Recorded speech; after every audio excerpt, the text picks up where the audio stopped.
Menyingkap di balik alam arwah. Apa itu ruh? Dan apa kaitan ruh dengan jasad? Bagaimana ruh bisa keluar dari jasad? Kemudian bagaimana ruh setelah kematian manusia? Dan juga di mana ruh saat kiamat dibangkitkan? Kemudian saat manusia berada di padang mahsyar, ini yang kita akan bahas seputar alam arwah. Ma'asyiral muslimin yang dimuliakan Allah Subhanahu wa taala. Dahulu Nabi SAW ketika hijrah dari Mekah ke Madinah, ketika itu Nabi SAW lewat di sekumpulan orang-orang Yahudi, karena tahu bahwa Madinah itu penuh dengan orang-orang Yahudi kala itu. Dan kebetulan Nabi SAW bersama sahabat Abdullah ibnu Mas'ud radhiyallahu anhu.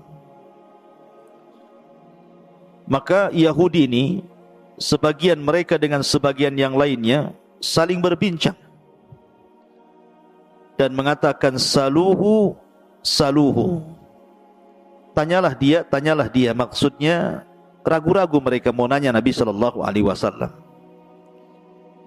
Akhirnya kemudian salah seorang di antara mereka memberanikan diri bertanya kepada Nabi SAW, ya Abul Qasim, marruh. Wahai Abul Qasim, saya ingin bertanya kepadamu, apa itu ruh? Maka Nabi SAW tidak langsung menjawab. Kemudian Rasul menyingkir dari mereka. Kemudian Rasul pun bersandar di bawah pohon kurma. Kata Abdullah bin Mas'ud radhiyallahu anhu mengatakan, fa'alimtu annahu yuha ilaihi, dan aku mengetahui bahwa Rasul sedang diturunkan wahyu kepadanya. Maka sejenak kemudian Nabi SAW bangkit, kembali menemui orang-orang Yahudi dan membacakan surah Al-Isra. Yas'alunaka 'anir ruh, qulir ruhu min amri rabbi wa ma utitum minal ilmi illa qalila.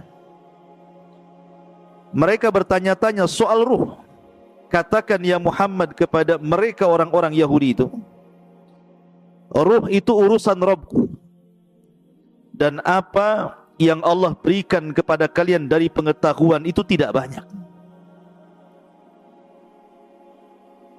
Ada juga kisah yang sejenis dengan kisah ini.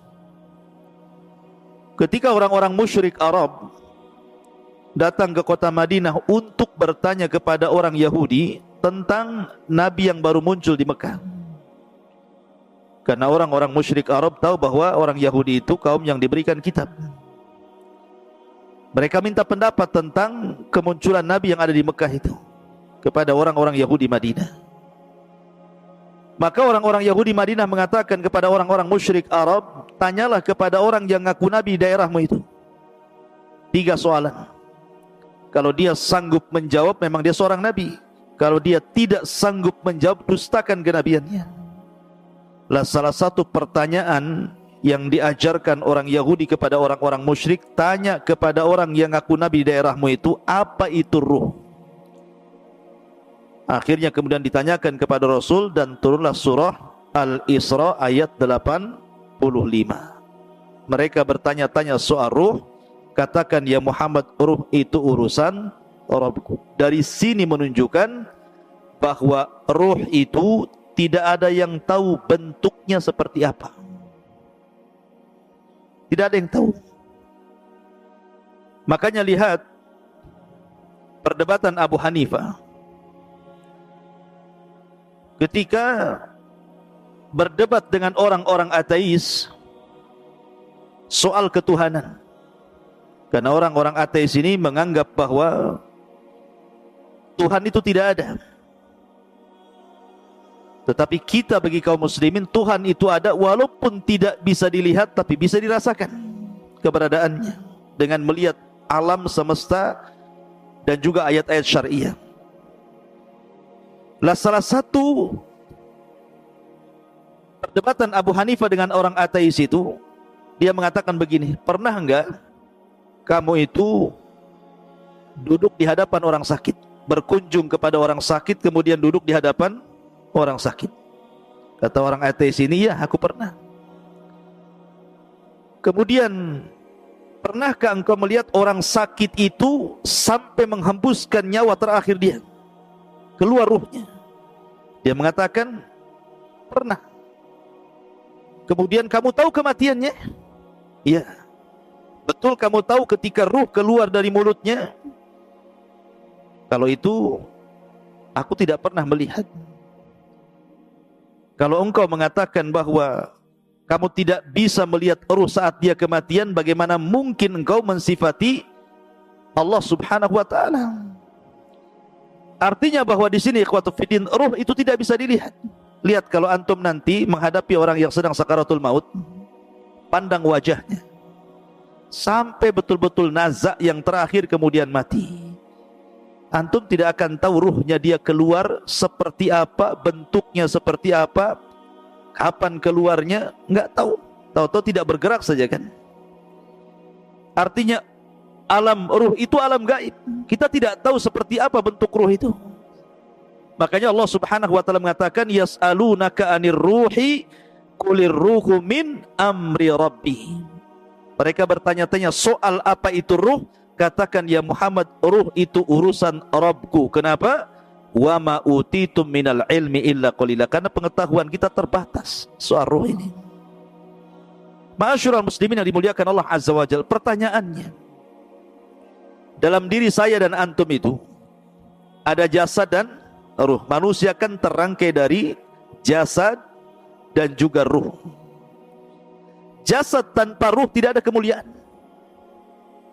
Karena kalau jasad sudah terpisah dengan ruh, jasad itu jadi bangkai, dimakan rayap.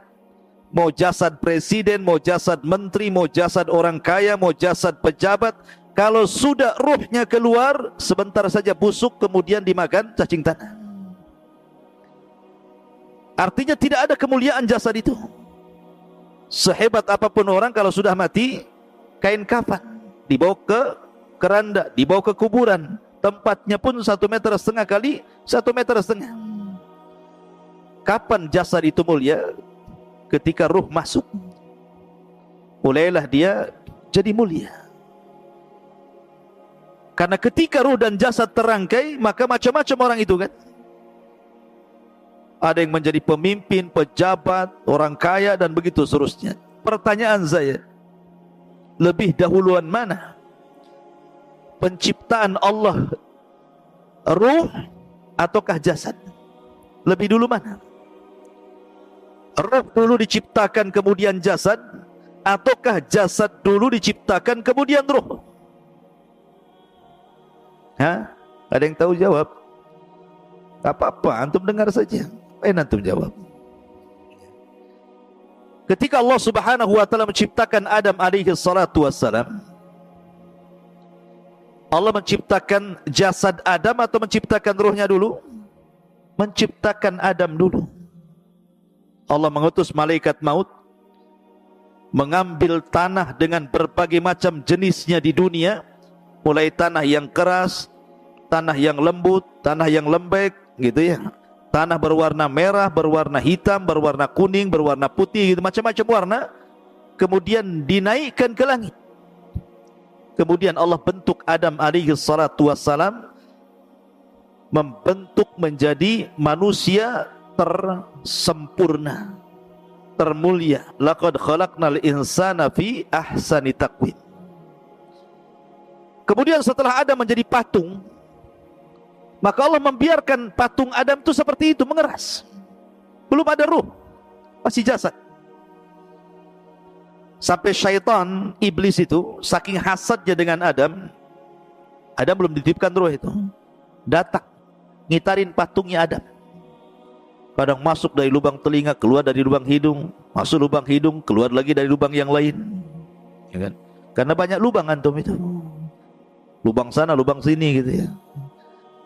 Jadi iblis tahu bahwa Adam itu berongga, makanya dia mengatakan, lau sullitu alayya la uhlikanna.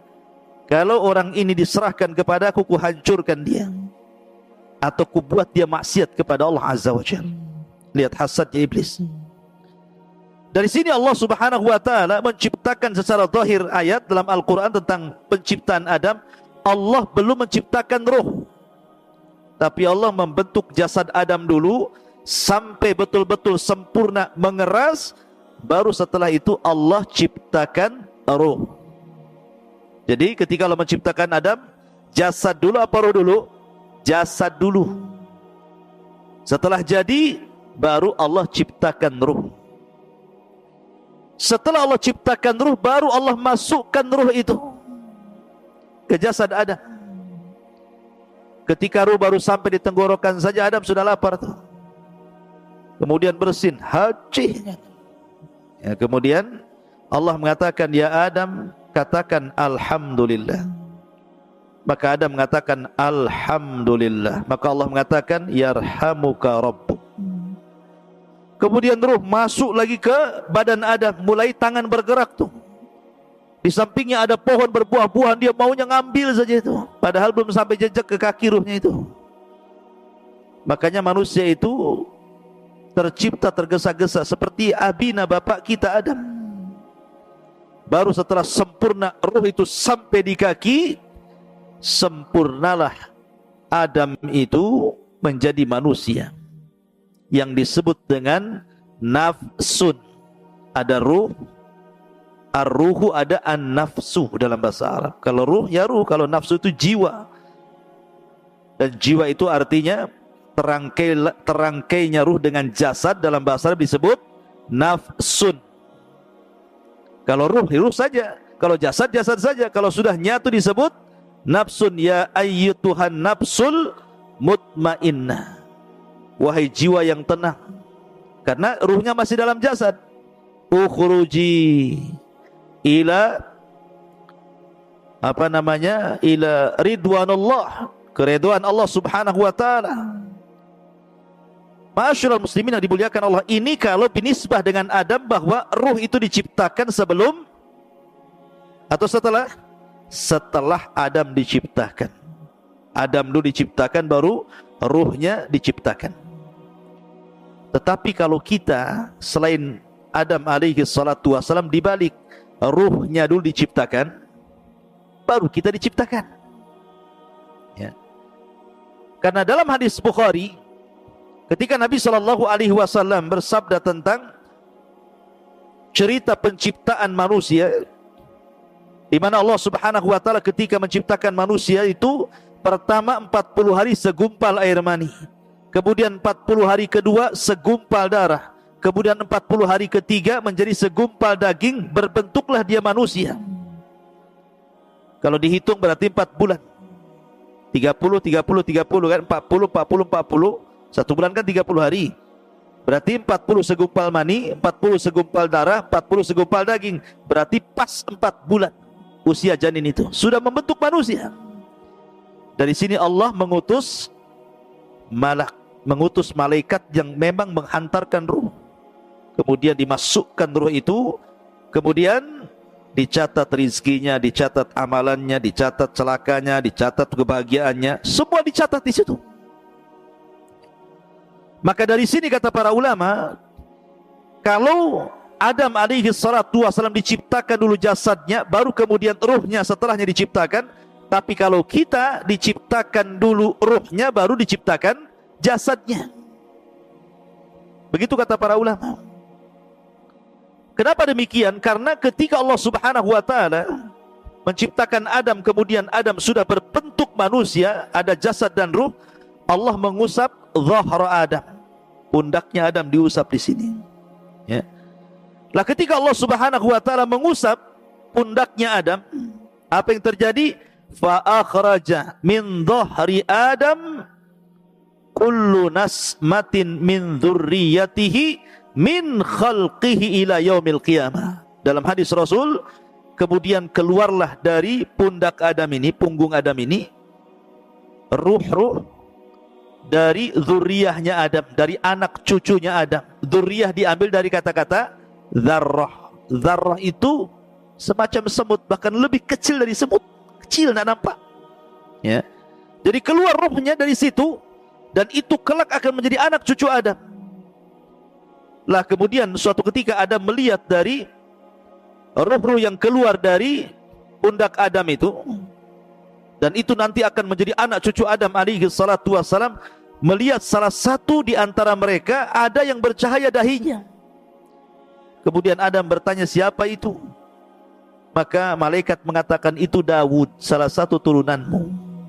Karena takjubnya Adam, berapa usianya? 60 tahun. Pendek kali, ku tambah umurku atau usiaku 40 tahun, genapkan 100 tahun dia. Akhirnya Adam menghibahkan 60 tahun usianya, 40 tahun usianya untuk Nabi Daud supaya digenapkan menjadi 100 tahun. Dari sini bahwa ruh sudah diciptakan dulu.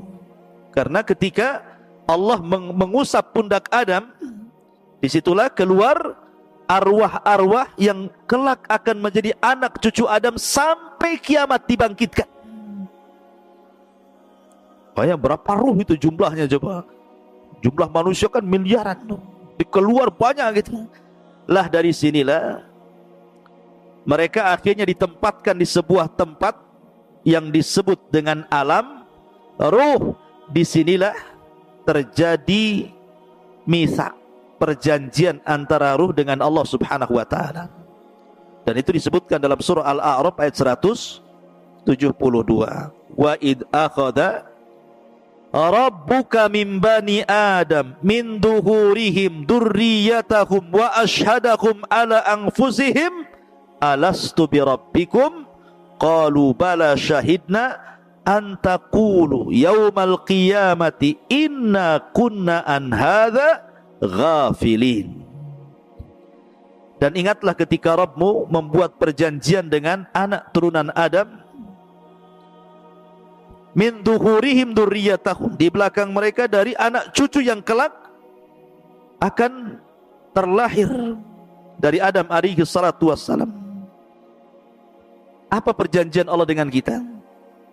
Alastu bi rabbikum, bukankah aku Rabb kalian? Bukankah aku Rabb kalian? Maka semua ruh mengatakan, qalu bala syahidna, iya kami menyaksikan Anda itu Rabb kami. Pertanyaannya, antum ingat apa lupa? Atau pura-pura lupa? Bahwa antum pernah mengatakan di hadapan Allah, qalu bala, ya kamu adalah Tuhanku. Pasti enggak ingat. Mana ingat antum? Hutang aja enggak ingat, mau ini pula gitu ya. Kenapa enggak ingat? Karena ingatan manusia itu terbatas. Sebagaimana pandangan manusia terbatas, pendengaran manusia terbatas, akal pun terbatas, langkah kaki pun terbatas, kecuali pakai motor ya, pakai pesawat. Tapi coba jalan kaki, sampai di mana antum kuatnya? Ada pengkol. Pandangan kita terbatas, kita tidak bisa menembus sampai Batam Center dari sini. Terhalang hutan-hutan. Walaupun tak ada hutan pun kita terbatas pandangan kita. Pendengaran pun terbatas, akal pun terbatas, pemahaman pun terbatas, maka ingatan pun terbatas. Kita sudah lupa bahwa kita pernah berdialog dengan Allah dan mengatakan alastu bi rabbikum, dan kita mengatakan qalu bala syahidna. Ma'asyiral muslimin, kenapa demikian? Supaya tidak ada udzur bagi kita pada hari kiamat dengan mengatakan aku tidak pernah mengenal Tuhan sehingga aku tidak ibadah. Kita sudah diikat dengan perjanjian. Makanya Rasulullah mengatakan kullu maulud yuladu alal fitrah, setiap bayi yang dilahirkan itu rojol menjadi fitrah. Fitrah itu artinya mengenal Islam. Kenapa? Karena lanjut hadis Nabi SAW, fa abawahu yuhawidanihi au yunassiranihi au yumajjisani. Bapaknya yang menjadikan dia Yahudi, Nasrani ataupun Majusi. Stop hadis sampai ini, dan tidak ada kata-kata bapaknya yang menjadikan dia Muslim. Ya, karena lahirnya anak siapapun terlahir Islam, mengenal Rabbnya. Tapi kita lupa. Lah di alam ruh ini pula Allah menawarkan amanah. Yang Allah Subhanahu wa taala isyaratkan dalam surah apa? Inna aradnal amanata 'alas samawati wal ardi wal jibal fa abaina an yahmilnaha wa ashfaqna minha wa hamalahal insan innahu kana zaluman jahula. Sesungguhnya kami telah menawarkan amanah. Kapan amanah ditawarkan? Ketika di alam ruh. Allah menawarkan amanah ini. Pertama, ditawarkan ke langit, ditawarkan ke bumi, ditawarkan ke gunung-gunung. Semua menolak amanah itu. Kemudian Allah menawarkan amanah di alam ruh kepada ruh-ruh turunan Adam itu. Tiba-tiba kemudian manusia pun siap memikul amanah itu. Makanya Allah mengatakan sungguh manusia itu amat sangat zalim dan amat sangat bodoh. Gunung saja menolak, langit saja menolak, bumi saja menolak, manusia pula yang lemah menerimanya. Walaupun penafsiran amanah dalam ayat ini berbagai macam ya. Apa yang dimaksud amanah yang Allah tawarkan kepada kita di alam ruh itu? Ada yang mengatakan amanah di sini artinya at-ta'atu wal faraid, ketaatan dan melaksanakan kewajiban. Ada yang mengatakan amanah di sini artinya seperti pendapat Abdullah ibn Mas'ud, artinya solat, zakat, puasa, haji. Kemudian membenarkan hadis, jujur dalam berkata, kemudian membayar hutang, adil dalam timbangan, kemudian juga amanah ketika dititipkan sesuatu barang kepadanya. Ada juga yang mengatakan bahwa amanah di sini artinya al-farju, kemaluan. Bahwa kita diberikan kemaluan sehingga harus amanah. Jangan digunakan untuk berzina, tetapi dihalalkan dengan cara menikah. Ada juga yang mengatakan amanah di sini artinya as-saum, puasa, wal ghuslu minal janabah, mandi setelah junub. Ada juga yang mengatakan amanah di sini artinya amanah, orang itu amanah, tidak khianat, gitu ya. Intinya bahwa banyak penafsiran amanah, tapi yang jelas dialog ini sebagian para ulama mengatakan terjadi kapan? Di alam ruh. Dialog ini terjadi di alam ruh. Ma'asyiral muslimin yang dimuliakan Allah Azza wa Jalla. Setelah kita tahu sedikit tentang alam ruh, lalu ruh ini kapan keluar? Kan pertama ruh menyatu dengan jasad. Kemudian kita dilahirkan ke dunia menjadi jiwa yang menyatunya ruh dengan jasad. Maka suatu ketika ruh ini akan keluar saat kematian. Bagaimana ruh keluar dari jasad kita, ikhwan? Ada hadis Bara bin Azib radhiyallahu anhu. Jadi Bara bin Azib ini bercerita suatu ketika kami, kata Bara bin Azib, keluar bersama Rasul hendak mengebumikan salah seorang jenazah. Ketika sampai di kuburan, orang yang gali kuburan itu belum selesai. Orang yang gali kuburan itu belum selesai. Lah karena belum selesai orang yang menggali kuburan itu, Nabi SAW memberikan nasihat kepada sahabat yang ada di sekitar kuburan itu. Kemudian Nabi SAW menceritakan tentang kematian seorang mukmin dan kematian seorang kafir. Coba perhatikan bagaimana ruh keluar dari jasadnya seorang mukmin dan bagaimana ruh keluar dari jasadnya orang kafir. Kata Nabi SAW, innal abdal mu'min idza kana fi inqita'in minad dunya wa ikbalin minal akhirah, apabila hamba mukmin ini hendak terputus dari dunia dan menghadap akhirat, nazala ilaihi malaikatun minas sama bidul wujuh, maka akan turun malaikat dari langit, wajahnya sangat putih, ka'anna wujuhahumus syamsu, seperti wajahnya malaikat ini seperti matahari. Ma'ahum kafanun min akfanil jannah wa hanutun min hanutil jannah. Malaikat yang turun dari langit yang memiliki wajah yang sangat terang putih itu membawa kain kafan dari sorga dan wewangian dari sorga. Kata para ulama, ketika nanti antum mendekati ajal, malaikat yang turun kepada antum itu ada 4. Satu disebut malakul maut, malaikat kematian. Yang 3 disebut rusulul maut. Rusulul maut, tawaffathu rusuluna. Ada 3 utusan Allah malaikat yang mendampingi malakul maut. Yang pertama membawa kain kafan, yang kedua membawa hanut, dan yang ketiga membisikkan di telinganya kalau dia seorang mukmin kabar gembira. Adapun malakul maut hanya mencabut nyawa saja, kemudian diserahkan kepada 3 malaikat itu. Ulama mengatakan dalam hadis ini, rohnya seorang mukmin itu ketika dicabut, itu dimulai dari jari-jari jemari, dari ujung-ujung jari ini, ujung jari kaki dan tangan. Jadi kalau ruhnya di sini, dia mulai berjalan, begitu juga dari kaki, mulai ke atas, sampai di tenggorokan, berkumpul di tenggorokan ruhnya. Apa yang terjadi? Kalla idza balagatit taraq wa qila man rah.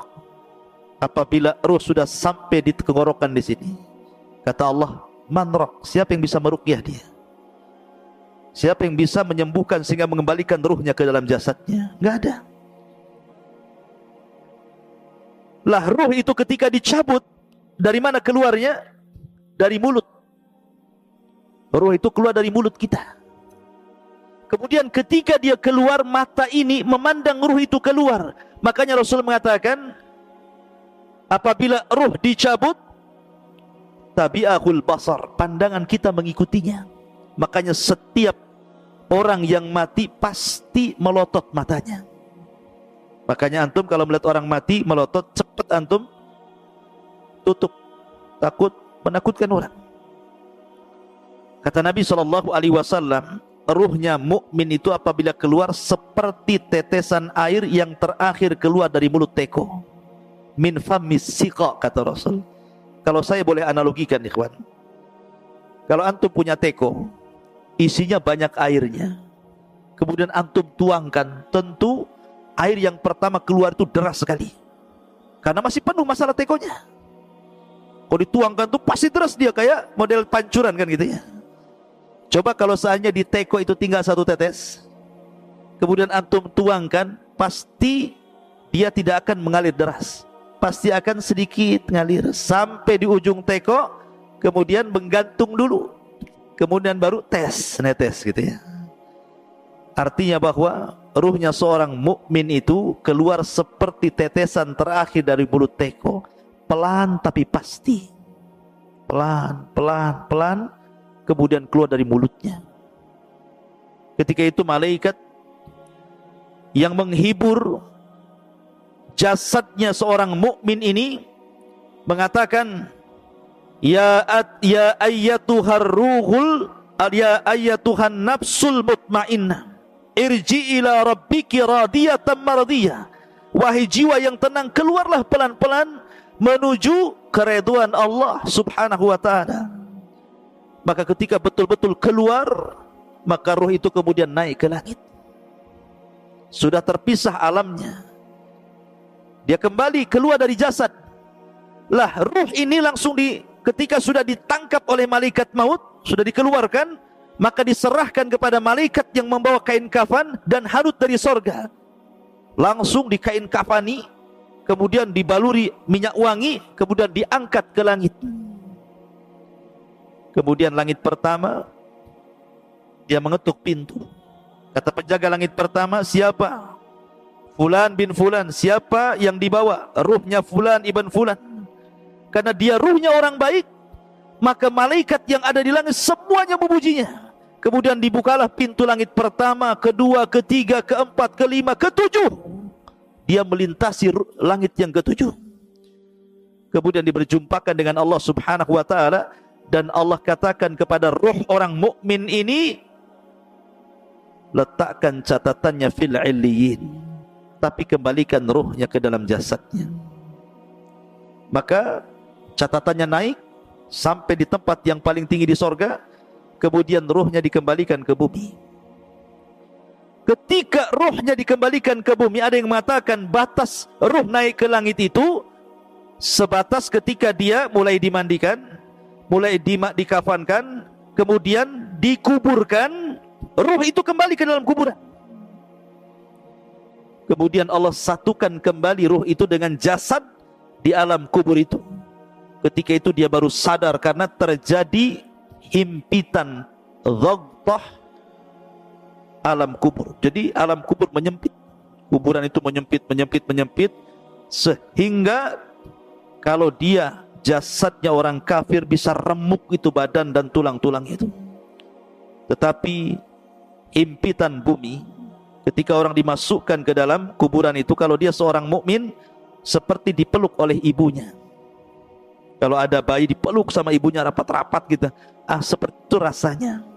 Karena kita diciptakan dari tanah, kembali ke tanah, maka seolah-olah tanah itu bagi ibu kita. Tapi ingat, kalau jasadnya orang kafir, maka diremukkan dengan tanah semua tulang-tulangnya.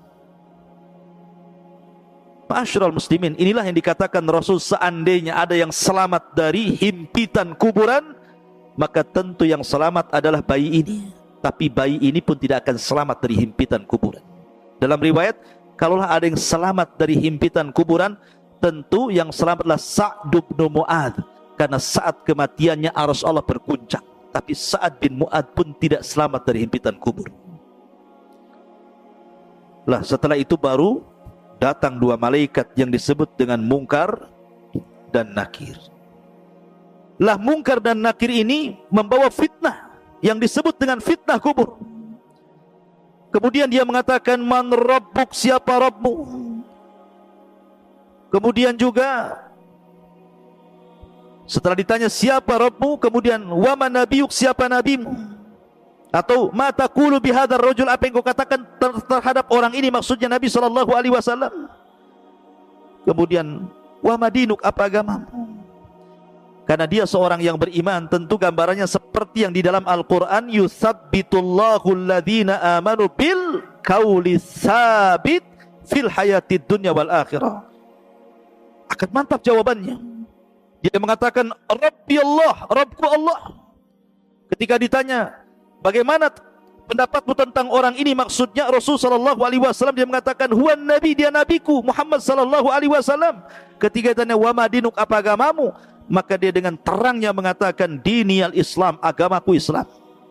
Dia berhasil menjawab. Apabila berhasil menjawab yang terjadi, maka Allah berfirman, an sadaqa abdi, hambaku telah benar. Hambaku telah benar. Karena telah benar, bukakan pintu sorga. Bayangkan dari kuburan dibuka pintu sorga, langsung ke sorga. Hembuskan angin dari sorga ke kuburannya. Bawa pakaian dari sorga, bawa makanan dari sorga, bawa minuman dari sorga.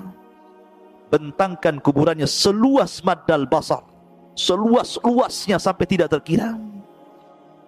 Kemudian didatangkan angin dari sorga, makanan dari sorga, pakaian dari sorga, minuman dari sorga. Kemudian dia pun masuk ke alam yang disebut dengan nikmat kubur. Ketika itu datang seseorang yang tampan, kalau perempuan yang cantik gitu kan, tiba-tiba mendekati orang ini. Kenalan, siapa namamu? Apa pekerjaanmu? Ngobrol. Layaknya kita di dunia ketemu orang ngobrol. Karena saking asiknya ngobrol, ikhwan, tidak sadar kalau seandainya bumi sudah mau dikiamatkan. Sehingga ketika betul-betul bumi ini sudah mendekati hari kiamat, Israfil sudah siap meniup sangkakalanya, barulah kemudian dia bertanya, kamu ini siapa? Kok kamu baik sekali mau menemani aku di dalam kuburan ini? Maka orang ini mengatakan, ana amalukas saleh, sayalah amal soleh, sayalah puasamu, sayalah salatmu, sayalah zikirmu, sayalah silaturahimmu, sayalah birrul walidainmu, sayalah seluruh amal solehmu. Allah jelma menjadi manusia sehingga menjadi teman kita dalam kuburan. Ikhwan, kalau antum di penjara sendiri stres, tapi kalau ada kawannya minimal mengurangi stres. Adam saja diberikan sorga dengan berbagai macam nikmatnya, belum dikatakan sempurna kecuali diberikan kawan. Diciptakan Hawa baru masuk ke sorga. Jadi ikhwatu fillah muliakan Allah azza wajal, tetapi ruhnya seorang kafir, lihat bagaimana hadisnya. Adapun ruh seorang kafir, ketika idza kana fi inqita'in minad dunya wa iqbalin minal akhirah, nazala ilaihi minas sama'i malaikatun ghiladun shidadun sudul wujuh ma'ahu almasuhu minan nar. Subhanallah. Kalau seandainya orang fajir, orang kafir, orang fajir, orang jahat ini mati, hendak meninggalkan dunia dan menghadap akhirat, maka turun dari langit itu malaikat yang ghilad, syidad, yang sangat keras, yang sangat jahat. Sudul wujuh, wajahnya hitam, kelam, gosong, dan membawa kain kafan dari neraka yang sangat busuk baunya. Kemudian dia pun duduk di samping orang yang mau ihtidar, mau mati dari orang kafir ini. Maka malaikat yang jelek rupanya ini langsung meneriakkan di telinganya, ya ayyatuhan nafsul khabithah ukhruji ila sakhatim minallahi wa ghadabih. Jiwa yang buruk, keluar kau kepada kemurkaan Allah dan laknatnya, keluar kamu. Coba kalau saya buat analogi, antum ada di rumah, tiba-tiba di luar rumah ada yang berteriak, keluar, keluar Noval, mau nggak uang 1 miliar? Keluar nggak antum? Keluar. Pal, keluar, kubunuh kau. Keluar nggak? Keluar tapi lewat belakang, lari. Ya. Jadi ruhnya seorang mukmin seperti tadi teriakin, keluarlah, ini saya kasih uang tumpuk 1 miliar, pasti dia keluar enak. Tapi kalau kemudian ditakut-takuti, dia nggak mau kan keluar, maka ruhnya orang kafir kan ditakut-takuti dan mengatakan, ukhruji ya ayyatuhan nafsul khabitha ukhruji ila saghati minallahi wa ghadabi. Dia kan ditakut-takuti malaikat ini. Maka orang ini tidak mau keluar ruhnya, maka dicabut paksa, kata Nabi SAW, seperti apa? Seperti pisau yang bengkok, kayak celurit. Kemudian dimasukkan ke kambing wol. Antum tahu kambing wol itu kan bisa 1 jengkal tuh, ininya bulunya kan, kambing wol itu besar. Apalagi kalau sudah jarang dimandikan, itu udah brekele itu, rambutnya itu nempel satu dengan yang lainnya itu. Jadi ketika rambut kambing ini banyak, dimasukkan pisau yang berbengkok gini ya, safud dalam hadis itu. Kemudian setelah nempel begini, disiram rambutnya, langsung gini. Jadi susah jadinya pisaunya ini. Kira-kira kalau seandainya pisau yang dimasukkan ke bulu wol, kemudian disiram, kemudian dipaksa begini, apa enggak rontok semua bulunya tuh? Lah Rasul mempermisalkan ruhnya orang kafir ketika dicabut itu seperti itu. Seperti senjata yang bengkok dimasukkan di bulu kambing wol, kemudian disiram, kemudian dipaksa, rontok semua bulunya, rontok semua persendiannya, sakit yang luar biasa. Tapi tetap dia harus keluar. Ketika dia keluar, diserahkan kepada malaikat yang membawa kain kafan dari neraka yang sangat busuk itu. Dia pun tidak tahan di situ, ruhnya itu diangkat ke langit. Malaikat semua tersakiti dengan ruh ini karena baunya. Ini ruh siapa? Bau busuk sekali. Semua menyingkir malaikat itu, tidak ada yang mau mendekat. Ketika kemudian penjaga langit pertama diketuk supaya ruh ini naik ke langit, nggak mau dibukakan sama sekali, nggak mau dibukakan. Dari sini Allah Subhanahu wa taala berfirman dalam Al-Qur'an, la tufattahu lahu abwabus sama wa la yadkhuluna al-jannah hatta yalijal jamalu fi sammil khiyat. Ketika ruhnya orang kafir naik ke langit pertama, la tufattahu lahu abwabus sama, Allah atau malaikat tidak ada satupun yang membuka pintu-pintu langit, bahkan dia akan masuk neraka. La tufattahu lahum abwabus sama wa la yadkhulunal jannah, dan dia tidak akan masuk surga orang kafir itu hatta yalijal jamalu fis samil khiyat, sampai ada cerita unta masuk ke liang jarum, kata Allah. Liang jarum seberapa? Jarum liangnya kecil, unta besar. Cemana masuk ke liang jarum? Gimana caranya? Dijadikan benang dulu lah untanya baru bisa masuk. Artinya bahwa mustahil ada unta masuk ke liang jarum, kecuali kalau jarumnya gede gitu ya, lubangnya seperti pintu itu. Mana ada jarum? Jarumnya kecil, jarum itu. Artinya mustahil orang kafir masuk surga. Lah ketika tidak dibukakan pintu langit, akhirnya oleh malaikat yang sudah capek-capek bawa ke atas, dilempar ruh itu. Bayangkan, dilempar ruh itu sehingga ruh itu jatuh dari ketinggian itu. Kemudian ketika bersatu dengan jasadnya seperti antum, jatuh dari atas. Gimana rasanya tuh? Gak usah dirasakan, pasti sakit. Ya, untuk semuanya. Sudah kesakitan, tiba-tiba dihimpit lagi kuburan, langsung remek semuanya. Setelah ada himpitan kubur, tiba-tiba datang malaikat Munkar dan Nakir, kemudian berteriak dan menekan suaranya, "Man Rabbuk?" Siapa Rabbmu? Enggak kaget dia. Ya. "Wa man nabiyuk?" Siapa nabimu? "Wa madinuk?" Apa agamamu? Makanya dia lagi pusing, lagi merasakan sakit, dia hanya mengatakan, "Ha la adri." Fayaqulan, "Ha la adri." Saya tidak tahu. "Aqulu kama qalan nas wa fa'altu kama fa'alan nas." Aku hanya mengikut-ikut orang saja, enggak tahu. Maka dia pun akan dicambuk oleh malaikat. Kalau seandainya cambukan itu dicambukkan ke gunung Uhud, maka cukup menghancurkan Uhud itu. Bagaimana kalau dicambukkan ke jasad manusia? Turuhnya seorang kafir itu.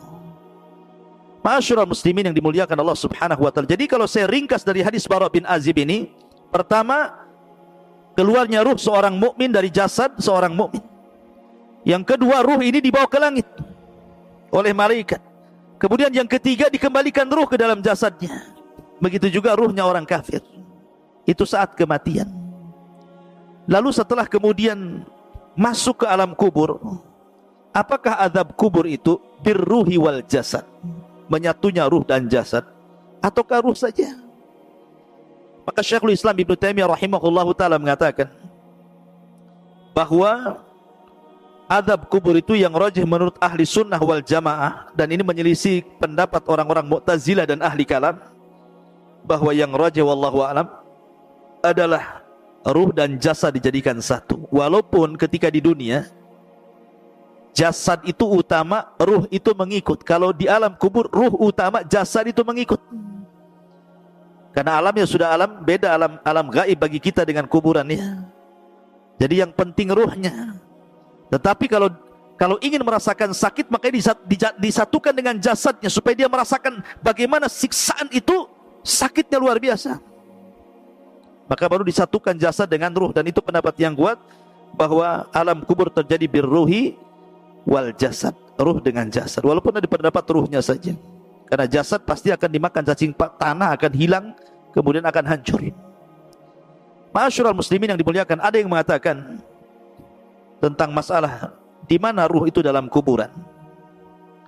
Imam Malik rahimahullahu taala mengatakan bahwa kalau dia ruhnya seorang mukmin, maka ruh itu sesuka dia akan keluar masuk surga. Jasadnya tetap di kuburan, sementara ruhnya itu keluar masuk surga.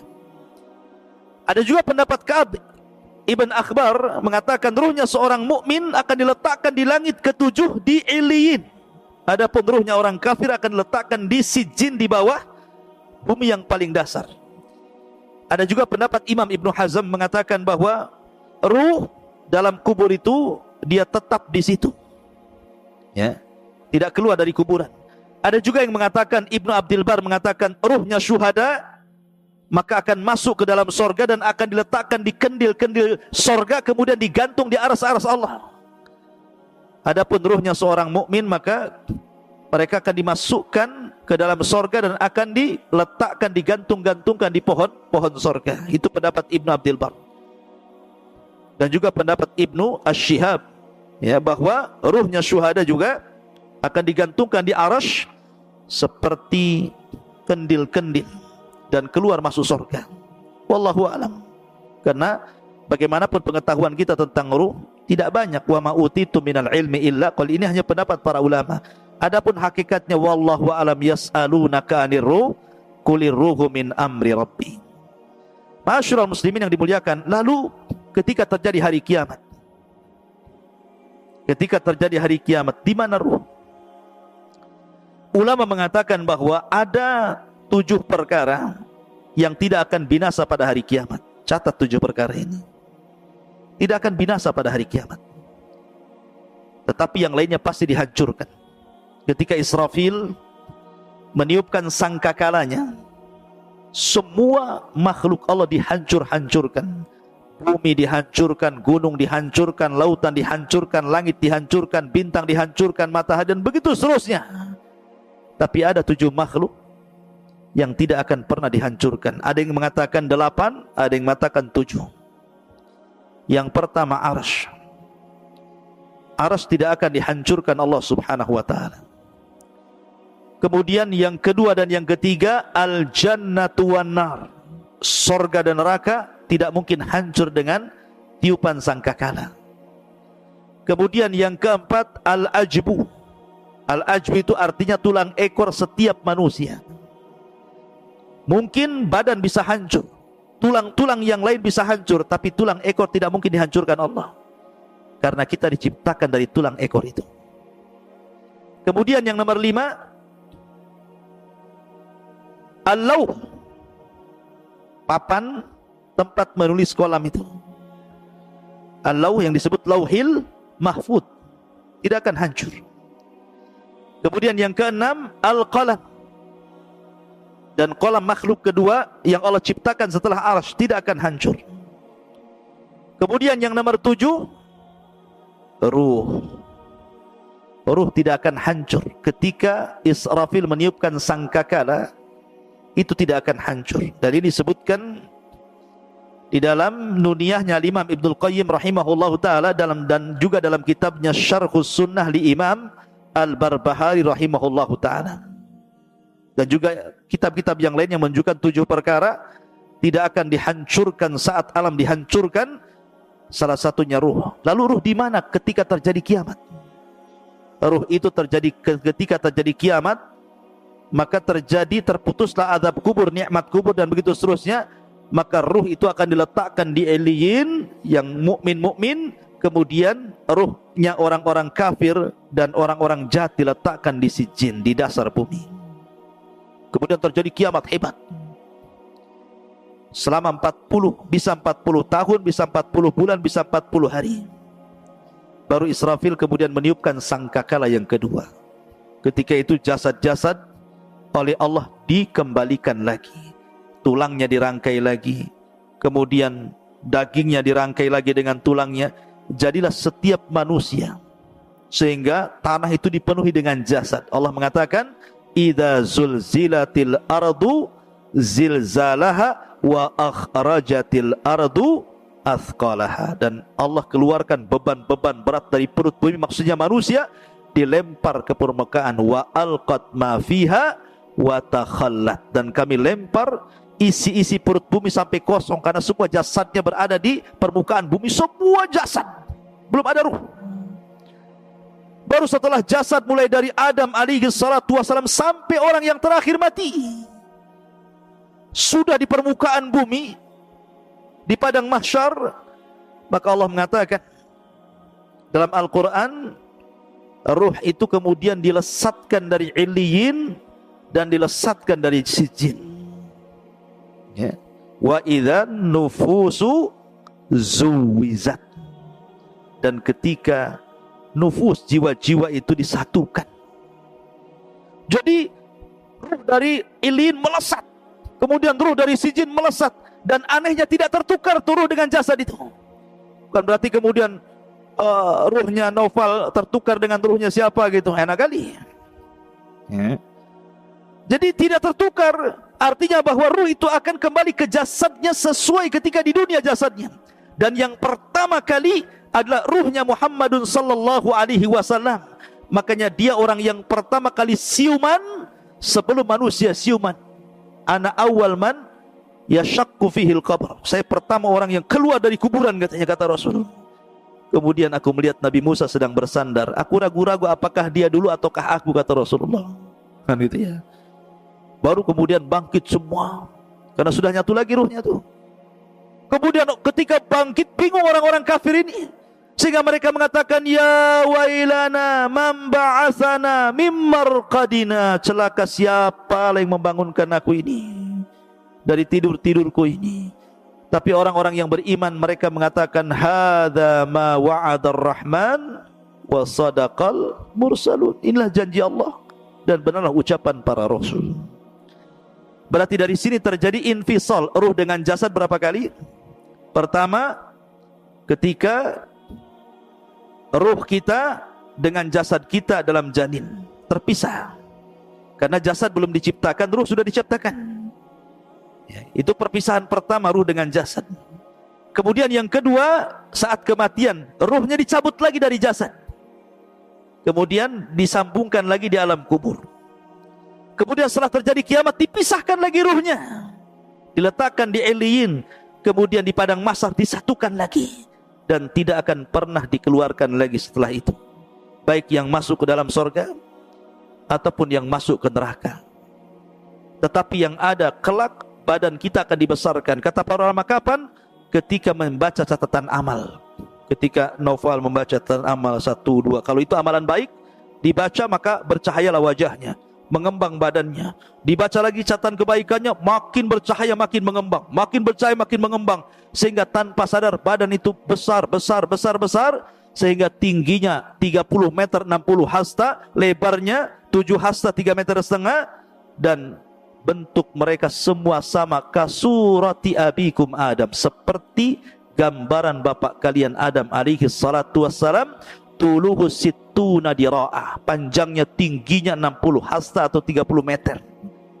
Barulah disitulah mereka menitis titian siratal mustaqim, wallahu alam, sampai akhirnya yang berhasil masuk surga itu karena amalan dan ketaatannya, yang tidak berhasil karena perbuatan maksiat dan dosanya.